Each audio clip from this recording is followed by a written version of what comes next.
In one of the first military exercises of the year, Iranian soldiers let loose the weapons of war. The same young men playing war games now may someday be fighting on front lines far from home.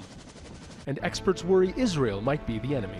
Hostility between the two countries is no secret. Since the early days of the Syrian war 8 years ago, Israeli forces have targeted Iranian allies of the government in Damascus. But continuing Israeli strikes on Iranian targets in Syria means what started out as a sidebar to the war runs the risk of becoming a parallel conflict. We have been fighting Israel in different ways for 40 years. Now there is a direct contact because our bases are close to their borders. We are monitoring their activities and we are capable of retaliation. So far, we have not decided to enter a direct war with Israel because we believe the Syrian government should make this decision. They haven't yet, but it may happen, and if it does, we should expect a direct and very wide war on the ground, sea and air. With no immediate borders between them, open conflict with Israel would probably look like proxy battles of the past, likely playing out on Lebanese and Syrian soil. Experts say strikes on each other's cities is also a possibility, but the most dangerous escalation would come from the involvement of Israel's staunchest ally and Iran's staunchest enemy, the United States.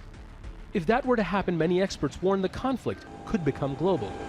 There is perhaps no clearer sign of the distrust between Iran and Israel than this monument to their mutual animosity. In a speech a few years ago, Iran's supreme leader Ayatollah Ali Khamenei predicted the end of Israel, giving the country 25 years until it destroyed itself. His supporters did the math and put a clock in Palestine Square in downtown Tehran. For those who take the word of the supreme leader as literal and divine, this countdown clock is more than just a publicity stunt. For many Iranians, it is a real-time countdown to the end of Israel as we know it. But Iranians still bear the scars of the 8-year war with neighboring Iraq in the 1980s. And even with Israel, a rush to war seems unwanted. First of all, war is not a good thing because all countries involved take a loss. If there is a war, we won't start it, but we will fight until our last drop of blood to defend our country.